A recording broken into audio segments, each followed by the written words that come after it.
There was a study first conducted in the 1930s called the Kenneth Dolly experiment. Children were given two dolls, a white doll and a black doll, and they were asked a series of questions. Which one is pretty? Which one is nice? They're asked these questions, which one is bad? In recent years, they conducted the same test, and the results were exactly the same. Why do you want that skin color? I just don't like the way brown looks, because the way brown looks really nasty for some reason, but I don't know what reason. That was a clip from a trailer that I was watching that is currently streaming on Netflix. And the voice in the background is the voice of the founder and president of Sweet Blackberry, which is a nonprofit dedicated to bringing to life little-known stories of African-American achievement to inspire young children. The founder and president is here with us today. Most of us probably fell in love with her as Hilary Banks from this show right here. Jeffrey, I'm going on my first job interview at an art gallery, and I need some advice. I mean, you've been on a lot of job interviews before, haven't you? Why, yes, Miss Hilary. I've worked my entire life. Really? Why? Because I've always been partial to food and shelter. I mean, like, what do they ask you at these things? Just a few simple questions. For example, what is your name? Hilary S. Banks. Education? 2 years of college. And what are your qualifications to work in an art gallery? Well, an art gallery to me is like, well, you know, it's like, okay, when I walk into an art gallery, it's like, leave me alone. Yo. Classic. I don't understand. First of all, welcome her to the show, ladies and gentlemen. The one and only Karyn Parsons is here. Yes. Did you win any awards for playing the perfect character at Hilary Banks? Did people recognize that? People have been very people have been very cool about it. Did I win any awards? I don't think I won any awards for that. How much was Hilary like Karyn? Like, because you played her so well. I grew up in the West Coast. I grew up in Oakland, but I have a home in Tarzana in the Valley. So you played the Valley girl really well. Yeah, well, I grew up in Santa Monica, which isn't quite the same, but I did go to school with the Malibu kids. Mm-hmm. So there were like the wealthy Malibu girls. Yeah. And then there was, Santa Monica's changed a lot. At the time, it was much more kind of hippie, crunchy thing. But the Malibu people, the girls would show up in their convertibles and this whole kind of. So it was a little bit of combination of that stuff. Okay. And I guess the little valley-ish thing in there. Yeah. Were you the down black girl at your school? It's like, you know what I mean? Like, right. Growing up in Santa Monica back there. Like, you know what though? I went to school with Yvette Bowser, who did Living Single, and I went to school with Holly Robinson. Okay. I mean, so I went to school. I wasn't the only black girl. In Santa Monica. That could happen in the Valley. You never know. Santa Monica, that's a beach town. Yeah, it's a beach town though. Yeah. It's not the Valley. How has it changed though? Well, I'm from that's a beach Valley kind of. No, but if you go there now, it's all the agents from Hollywood. It seems like it's become a lot of the studios moved to closer to the beach, like to Century City and stuff like that. So you got all these agent types and producer types and people with a lot of money that moved to Santa Monica, and the real estate's insane. It's insane now, right? Yeah, you can't touch it. Of course. We'll be remiss not to talk about the Fresh Prince of Bel-Air. Yeah. That's just everybody's favorite. But I was thinking about your Sweet Blackberry project. Yeah. And the idea of telling stories that people very seldom hear about themselves. Right. To make them fall in love with themselves as much as they love other type of people. Right. Did you have stories that you could reference when you were growing up at that time? I mean, stories like that would empower me. Yeah. But people who look like you? I think I really looked up to my mother a lot. I was really, but in terms of, and I watched TV, and so if I saw anybody that remotely looked like my mother or me, I think I probably paid more attention to it. Mm-hmm. But No, I mean, in school, I think I heard just like a lot of kids now. I only heard a few stories. I heard certain stories. History was very, I think it was told so dry, and it was always about like memorize these dates and this is what's important, and it just didn't come to me in a very engaging way. So I didn't get a lot from that. Plus, I was only told. I mean, I thought George Washington Carver sounded pretty incredible, but I didn't hear about. I heard about the same stories that we all heard about. I think for me personally, one of the things that I got so excited about in doing Sweet Blackberry was seeing stories outside of that, seeing that there were so many stories, and hearing about stories that were they just weren't your typical story. They weren't, and they were accomplishments that I never imagined that Black people were making, and inventions and stuff that came from Black people, things like that. And that changes your whole outlook. You hear just one or two stories and you realize, oh wait, that must mean, there's this whole world, Have you seen, because you brought up this experiment that was done. What year was that The experiment? Dolly experiment? Yeah, the original Dolly experiment was, I think, in the 40s or something. I think 40s. the original. But they've continued to do it every few decades or something. It seems like somebody else does it again. And the clip that you saw was Anderson Cooper. So, that wasn't with those little kids. And it was the same idea. And they were showing the kids the same thing. And you've got these little kids, which I think is the thing that's even more disturbing. They have not been exposed. How much media could they have been exposed to really at that point? And they're already, this little girl in that clip is saying she doesn't like her brown skin. She doesn't know why. She even says, I don't know why it's kind of ugly. I don't know why it's ugly. Why she even sees it as ugly as opposed to beautiful, right?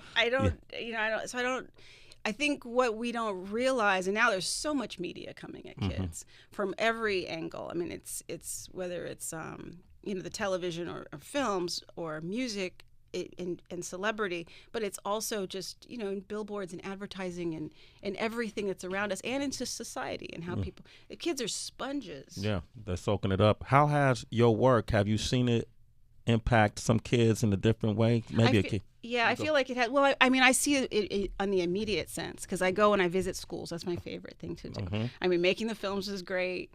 All of that and seeing the results is fantastic. But when I get to go into the schools and talk to the kids, I get to go and I screen them for them and I talk with them and I see and we talk and I get questions from them and we discuss stuff and I get the immediate impression from them, and I think that's always they're so wide open and they're so excited. And then also I get feedback from a lot of the teachers, and sometimes I get things, they send me letters and drawings, and so that always I get that immediate, and that's it's really gratifying. I'm sure it is. Karyn Parsons has joined us. DB, you got a question? Yeah, just going back to that Dolly experiment and the way that the kids couldn't really figure out why they didn't like their skin color the way it was.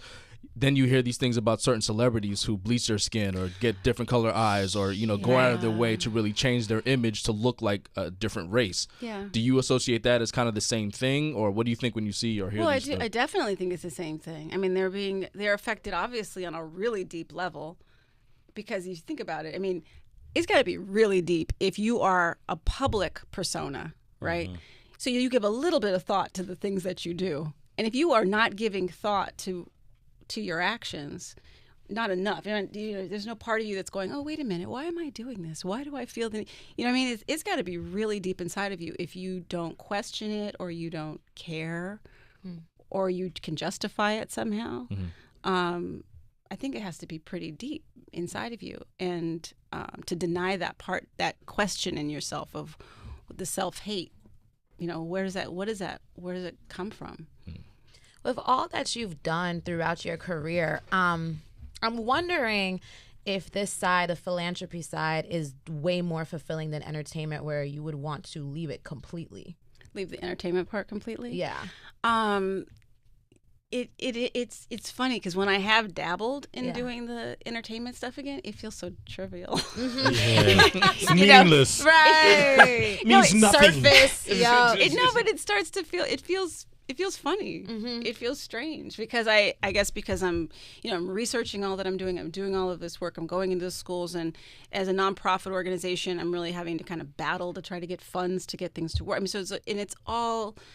and I'm not making anything off of it. I mean, it's completely because of what it is. Right. And so when I have dabbled in acting, I just feel kind of like... Does it make you more conscious fluffy. of trying to find projects that are at least fulfilling in the same way that the philanthropy is? Well, at least fulfilling, not necessarily that they're a great impact on society or something, but definitely it has to matter more to me. I mostly because I have 2 young kids. You're a mom now. Yeah. I'm a mom. Yeah. And I have 2 young kids. I've got Sweet Blackberry. I'm really busy, and it's very hard to continue or pursue the acting thing right now. But I was just talking about this. I did a short film last summer because they offered to me, and I read it, and it was so incredible. It was the author, I don't know if you know the author, I don't know if I say her name right, Chimamanda Ngozi Adichie. It's one of her short stories, and they made it into a film, and it was so good and so profound, and I loved playing this character in it, and so I got excited about it, and I did it.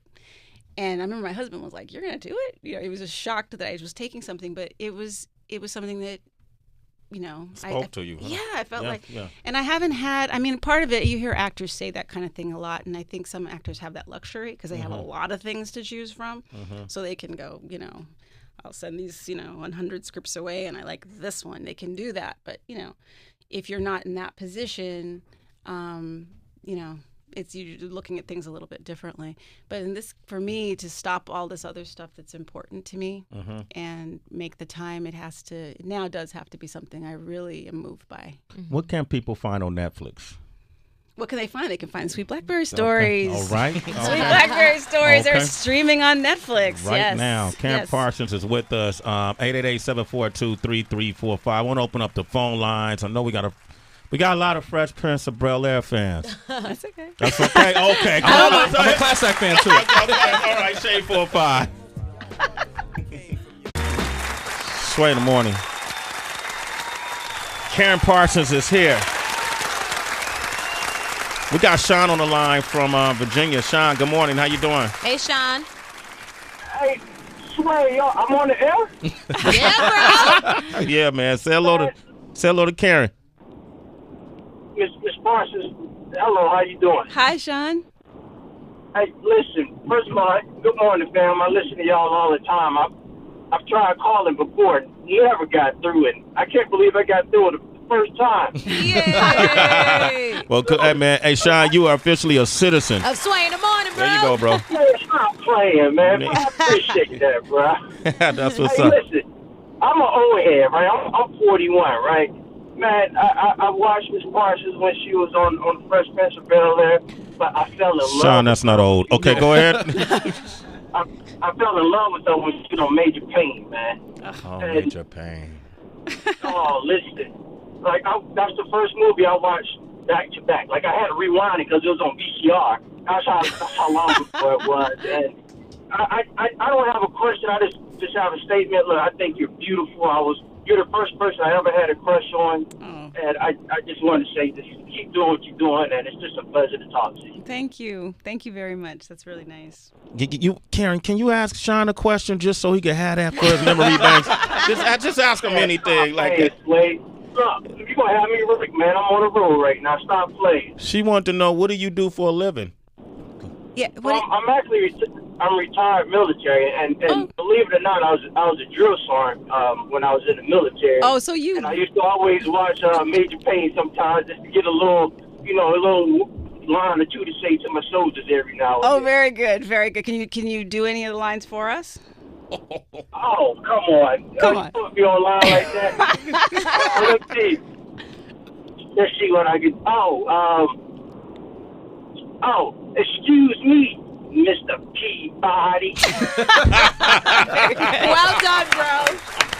Hey, Very good. oh my God! He just made his life. Hey, Sean, Right. Sean, you can hear yourself in this conversation with Karyn on SiriusXM.com/on-demand. We'll post the video tomorrow, man. So keep it for your memorabilia. Ryan from Gary, Indiana. What's up, Ryan? Yo, Ryan. What up, family? What up, family? Yo, let me just say real quick, Karyn Parsons, Miss Parsons, Mrs. Parsons, you are one of the first OG crushes. I was in love with you. As Hilary from Crass Act to my man on a previous call said, Major Payne, I got a question for you real quick. Yeah. You were in this horror movie back in the day called Death Spot. Right. What?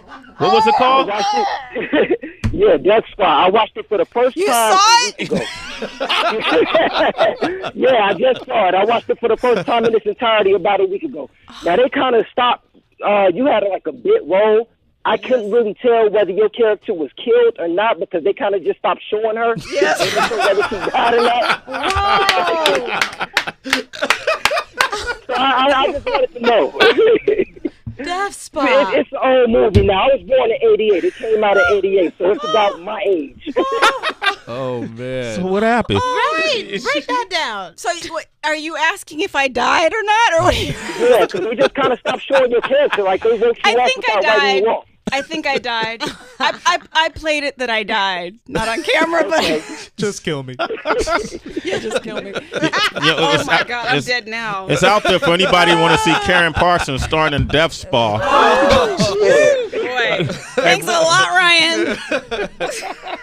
Hey, Ryan, you're a citizen, man. That's Sway the morning. All right, we got Mike from Chicago. Mike, go ahead, man. Say hello to Karyn Parsons. Wow, I can't believe I'm actually online.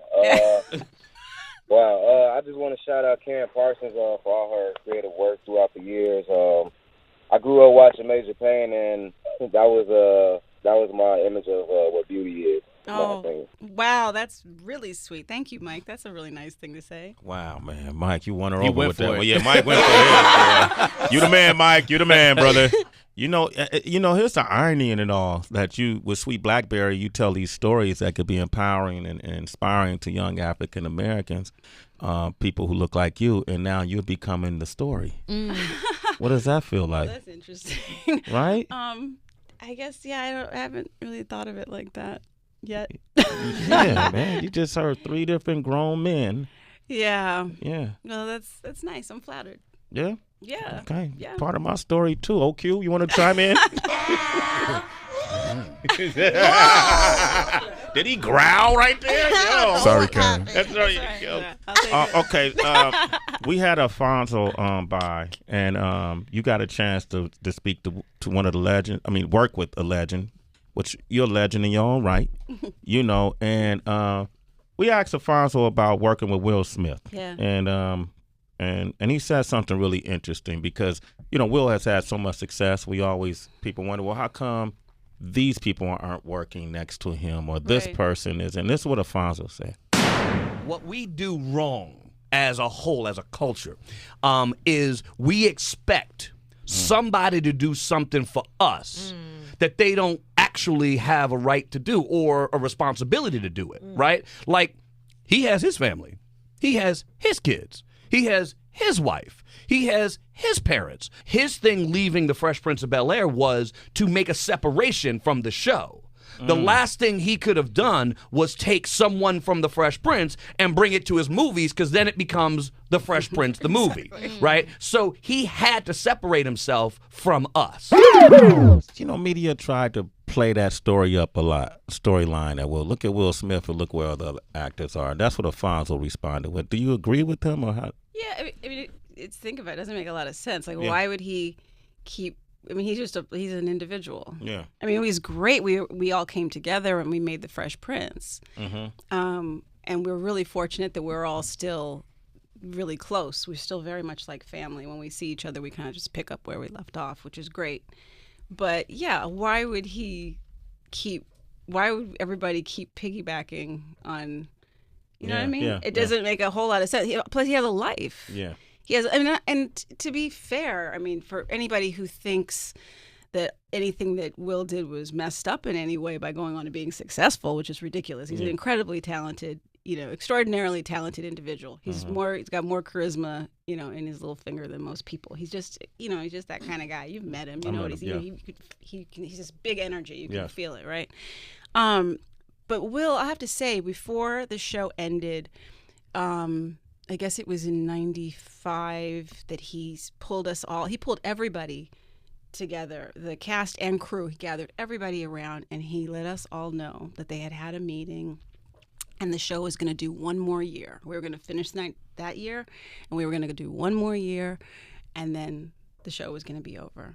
And he did that with the cast and the crew, the whole crew, because he wanted everybody to have a chance to find another gig. He wanted to make sure everyone had plenty of time to go out there, and that's the Will people need to understand. He's very generous that way. He's very thoughtful that way. He always was for us. So, people can, because he's successful, people will want to say stuff, but there's no merit to it. James Avery. Oh, man, he was all of our dad. Yeah. What was he like off when the cameras weren't rolling for you? You have any memories you could share? What can I say? I'm gonna get all. That's okay for you.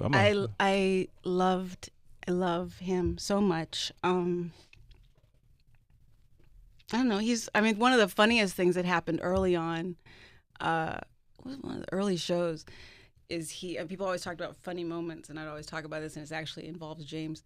He came on set to say or do something, and he turned because he had to look off camera, look outside, and Will mooned him. And the reaction was so funny. They may have had it in the bloopers, I don't know, but his reaction was one of the funniest screams you've ever heard. He screamed. But and then they used to do things because James was a big hippie. Yeah. And he'd have his Birkenstocks on, and his feet would be all dusty. And I remember, I think it was when Zsa Zsa Gabor was on the show, and they probably had this in the bloopers. I don't know. Because I can see the image in my head, so they must have. But when Zsa Zsa Gabor was on the show, I think Will and Alfonso were under the table for some reason, and he was talking opposite her, or he was sitting opposite her, and I guess it was on a rehearsal take or something, because James had his Birkenstocks on. And they were down there, and they got lotion, and they were putting lotion on his feet. Wow. Because Will used to get on him all the time. He's like, those feet are nasty. Put some lotion on him. He used to talk about his feet. Get mad, and he's always, James was just like, oh, shut up. He just Wow, man. Yeah, he was such an amazing man, and it took me a while to realize how much because he really treated me like I was his daughter, and I thought of him very much in a lot of ways like a father. But it took me a long time to realize how much responsibility he has for Sweet Blackberry, because Black History, he was all about Black History. He was talking about stuff all the time. He was telling me stories all the time. I mean, this is the kind of stuff like how how your parents tell you things, and you're just like, and then later in your life, it's coming out, and you go, oh, you know what? That's because my dad used to always, and it took me a while to realize. I mean, he acknowledged Sweet Blackberry when he was alive, and we talked about it, and he was really into it. But it took me a while to realize how much it came so much directly from him. So much of it did. Yeah. Wow, Karyn, thank you for sharing those moments. I appreciate you. Karyn Parsons, people, you want to talk with her directly, because we got a lot of callers that called in and want to talk with you. You can reach her directly on social media at... Can I give it out, or are you going to give it out? I was going to let you give it out. You can give it out, because I can't remember. I believe it's... I mean, I know it. It's on my computer. Oh, my God. I'm like, we're both waiting. I'm waiting for you. You're waiting for me. Karyn, Karyn _ Parsons. I got it. You got it? I remember. She took credit for it. You took credit for it. All right. And then we also want to thank our guest, the IBF welterweight champion, newly crowned, Earl the Truth Spence Jr., for coming by this morning. Yes. And Karyn, I'm going to reintroduce you to rap music. Sir the Baptist is a new artist. You can let your kids listen. Well, you should listen first. Sir the Baptist got a new album, Saint or Sinner. Check it out when you and the hubby alone. Y'all doing a drive down Highway 1, Pacific Coast, whatever, I live in New York. I live in you Brooklyn. Live in New York now? Oh, okay, never mind. You on a tri-borough or whatever. All right, y'all can listen to that. And I want to thank you for coming by, though. Sweet Blackberry on Netflix. Make sure you guys check that out. Thank you. Absolutely. Yeah, Alfre Woodard, Queen Latifah, Chris Rock. Chris Rock, all narrated it. Yeah, and we have a Kickstarter campaign starting at the end of the month. It's already June, right? So June 20th, we have a Kickstarter campaign for our next story, which is the story of Bessie Coleman, the first black female aviator. Amazing story. Lawrence Fishburne is going to do the narration for that one. Wow. Okay. All right. And then they want to donate to the Kickstarter campaign? Yes. How so you can can they- go to sweetblackberry.org and we can direct you to the campaign, to the Kickstarter campaign. Thank you. It's Sway in the morning, only on Shade 45. Kilo.